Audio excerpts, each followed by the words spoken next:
some people, especially in the post-colonial and decolonial spaces, they have come to the conclusion that it was the otherness within European thinking that led to violence, and therefore they bristle at every other sort of intellectual enterprise, even such as Islam, who also identifies others. The other for the Muslim is the kafir, or even the mushrik, right?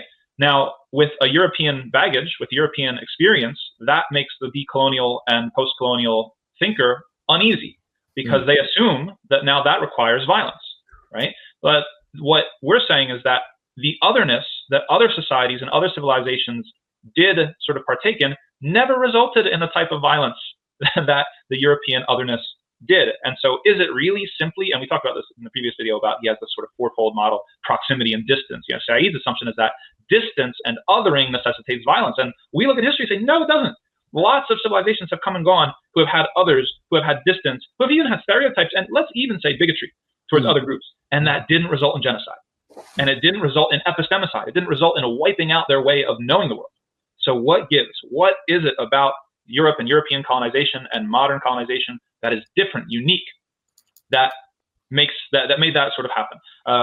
That's what Halak is driving at. He says it's the structure of knowledge entirely. He quotes Said saying that that European Orientalism isn't, in fact, unique, that it was done by every power and every sort of advanced culture. So again, Said kind of waffles. He does say at one point that Orientalism is a Western style of domination, but then he contradicts himself with much more language that indicates an explicit language saying that Orientalism is something that is not unique, that is every advanced culture has participated in it. He goes back to ancient Greece. He conflates it with bigotry. He conflates it with all these sorts of other sort of more innocent things. And there's reasons for that, and we'll talk about that. We'll talk about that in a bit. Halak says this is ahistorical, and it doesn't even make sense when it comes to the coherence of his argument. Why then single out Western Orientalism for critique? If Orientalism existed in ancient Greece, why not critique the Orientalism of ancient Greece? If Orientalism or something like it existed in ancient China, then why single out European modern Orientalism for critique? Why aren't we critiquing all these other Orientalisms at the same time? They didn't exist. That's why. Why not point to other examples, which he doesn't, because they don't exist? And to make a qualitative distinction, which he doesn't, Said's basic argument is that the only thing that distinguishes these is a quantitative distinction. That, modern European Orientalism, it does it a lot more, and a lot more ubiquitously, which again misunderstands the structure of knowledge that we're talking about here.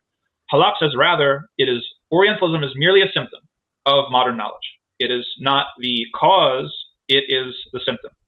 And a particular type of knowing the world that is based on power, and a specific definition of that, we'll get into it, that this is unique, it is qualitatively different to everything that came before. It has a singular structure that is discernible from other structures of knowledge or other ways of knowing the world that we still have today. Islam is a structure of knowledge, among other things. It's a way of knowing the world. We can look at it. We can go into the books. We can study it.